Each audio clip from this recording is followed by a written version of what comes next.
We may have just found paradise on Earth, and I do not exaggerate when I say that.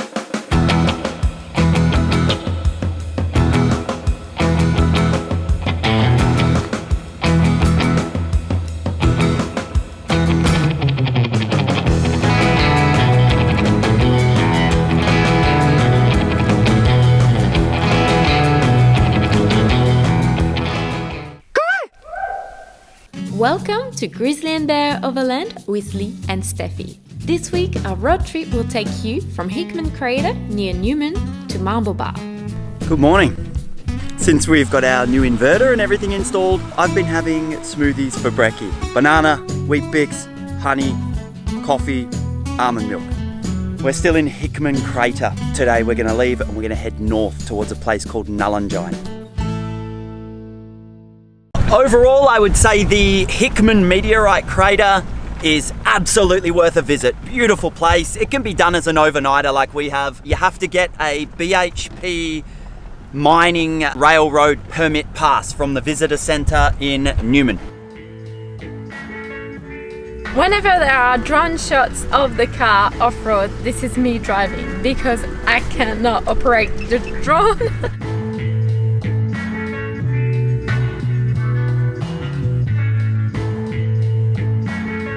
Difficult to see with the sun right in my eyes.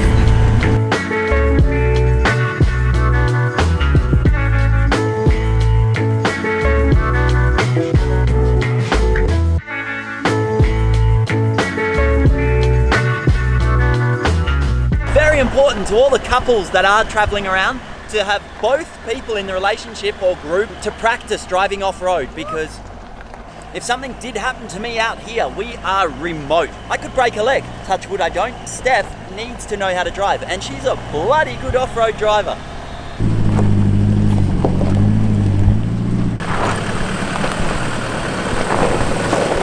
You coming?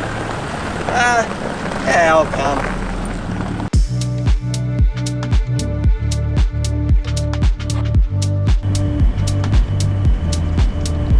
So we've got one of these big locusts all the way in there, and oh, he got himself out.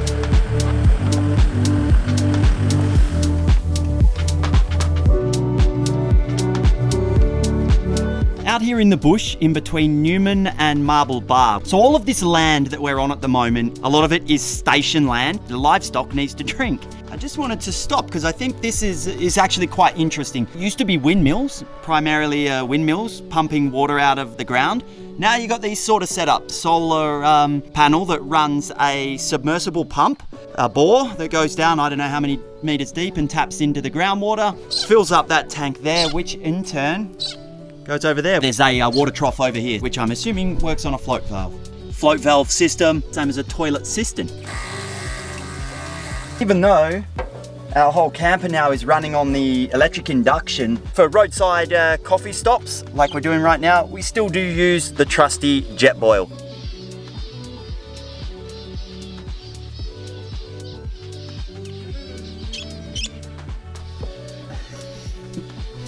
They were on special Byron Bay cookies. Oh. We've been doing quite a lot of cooking on the fire lately. We collect the wood during the day when there is wood, because sometimes when you get to the campsite, there is no wood. That's it. The wood that we collect during the day goes in this laundry bag, and we're only collecting enough usually for 1 or 2 barbecues.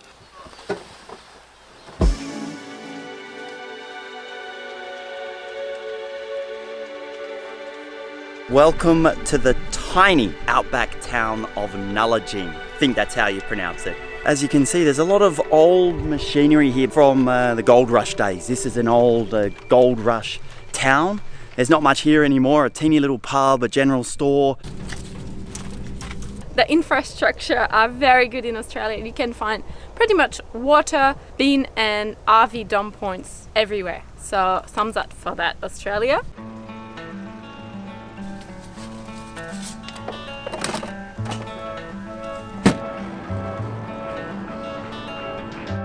The Pilbara region has the biggest regularly scheduled trains in the world. They can be up to 330 cars and more than 2 kilometers long. They are filled with thousands of tons of rocks and minerals. In 2020, Australia was the first largest iron ore producing country in the world, with 900 million tons. We're about to pass a truck who's kicking up quite a dust storm, so we're up and down with the windows at the moment.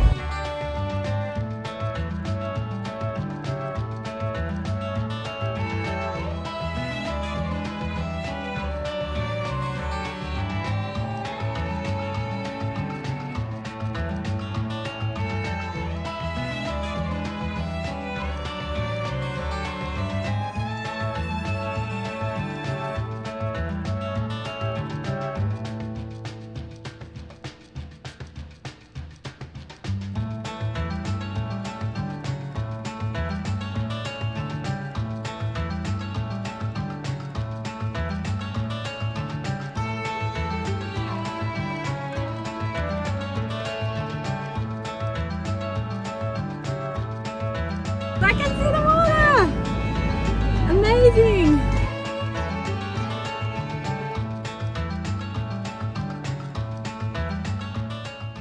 After dryness, dry riverbed, dry riverbed, dry riverbed, we have got, as the name of this place suggests, running water here.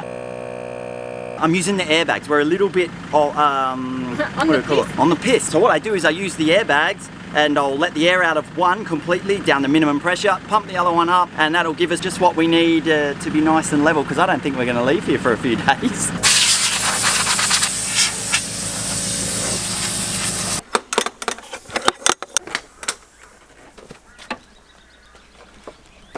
The return of the step. I thought we bloody got rid of that step. Literally, we could be set up in less than a minute, fully set up. So that right there is going to be home for at least 2 nights, maybe more. I'm thinking. Whoa! Whoa! Bloody be careful. What's the water temperature like? Just perfect? A little bit warm. Too warm.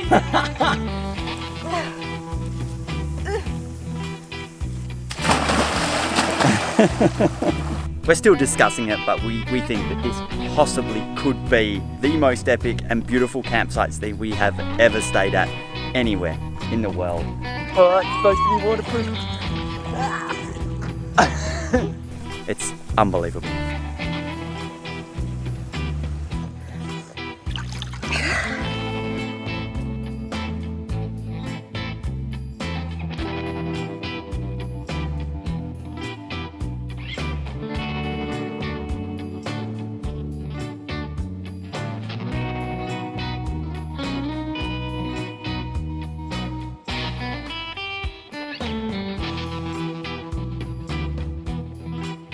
I don't have a chainsaw. We considered getting a battery electric cordless chainsaw.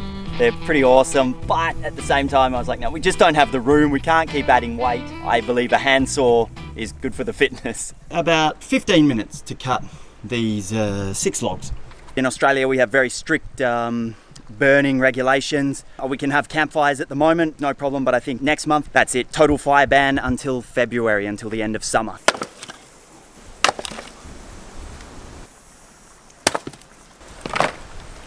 Steffi's taken a bit of time here to That's a nice dig it. Steffi chopped up most of that.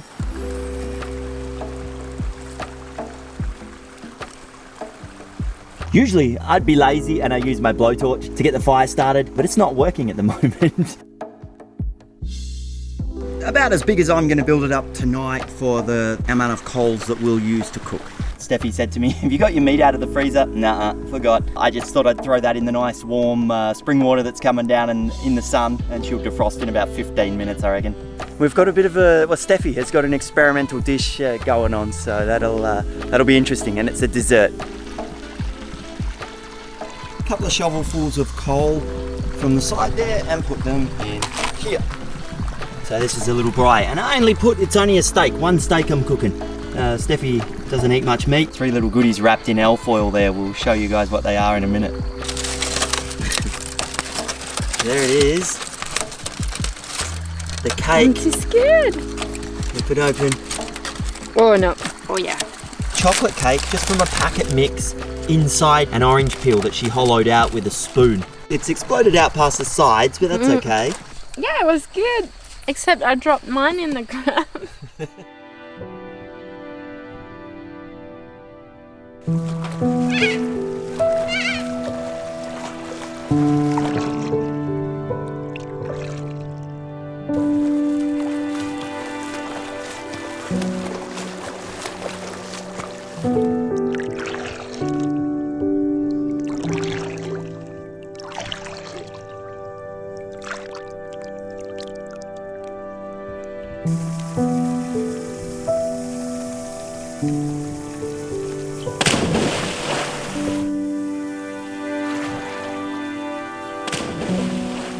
It's time to go. It's hard to explain how perfect, peaceful and incredible this campsite has been.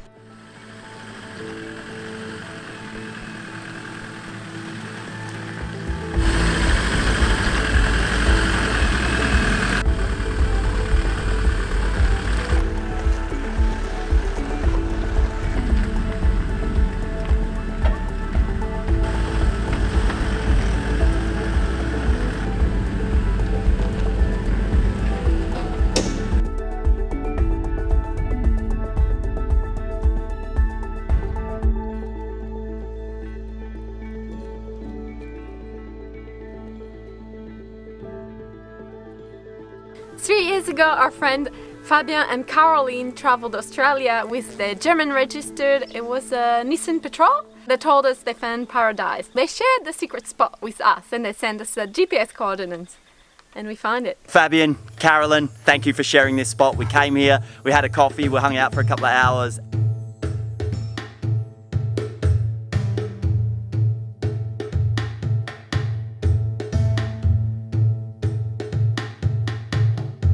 It really is paradise. This is part of the reason why people are scared to come to this country. How big you reckon? I reckon 10 centimetres, maybe more.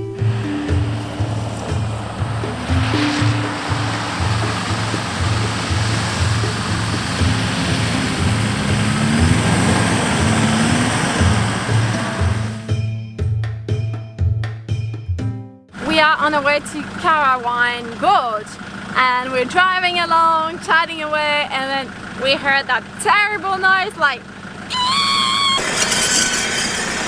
we think it might be the brake disc guard that might be touching the disc, so we're gonna fix it. When something does happen with the vehicle, your first instinct is to start panicking. Don't panic, like there's never any reason to panic. Not that I can talk, I've panicked many times before, and then of course the heart skips a beat because you instantly start thinking, oh what are we gonna do? Try to stay calm, get out and just start looking, inspect. I could tell straight away it wasn't anything too major. We drove a little bit, listened, tried to narrow it down exactly where it's coming from. Touch wood, it looks like it could be an easy fix. So I'm not sure. Maybe it wasn't such a quick and easy fix. We heard a bang, no, more of a bing. I think it was a rock actually. And yeah, it's gone, so all good.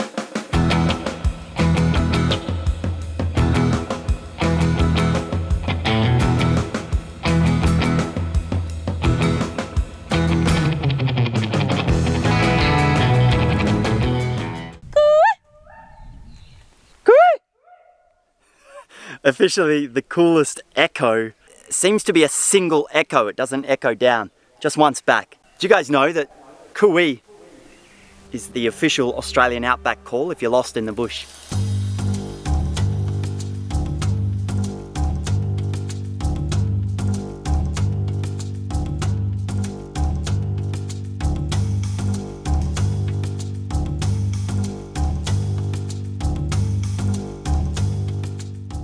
Welcome to the hottest town in all of Australia. Marble Bar.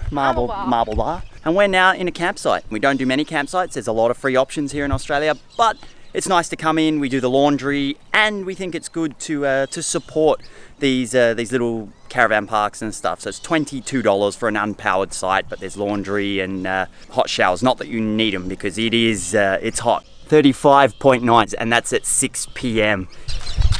Doesn't this little girl look pretty tonight? She's all dressed up. The whole street is deserted except for here. This is the pub. Packed at the pub and dead everywhere else, of course. Marble Bar is Australia's hottest town. It records 41 degrees Celsius average high temperature in December. 49.3 degrees was the highest temperature ever recorded.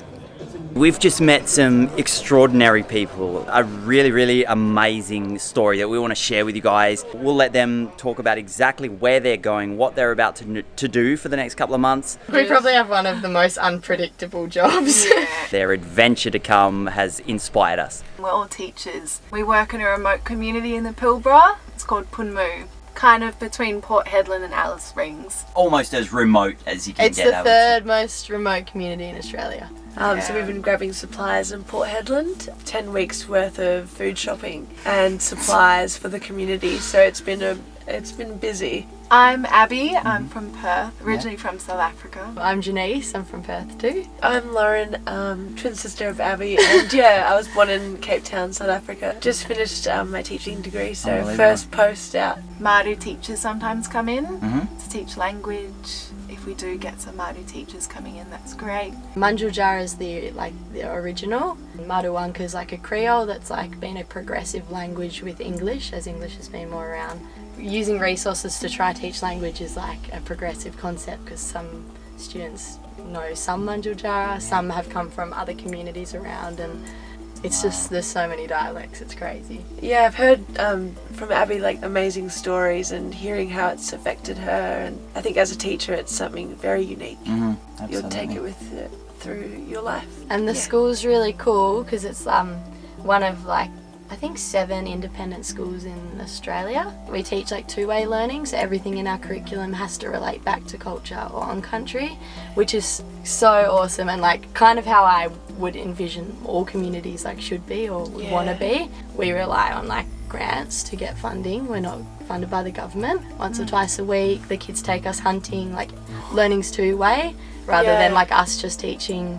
They speak heaps of their language, whereas in other, they might be like remote Aboriginal communities but they're barely speaking any of their language. When they lose language over time, like that's losing history. Language is like the vital part. Yeah, that's right. Nothing. It's not written down, it's is not it? written. So it's not. So if it's not written then and it's lost in speech, then it's lost.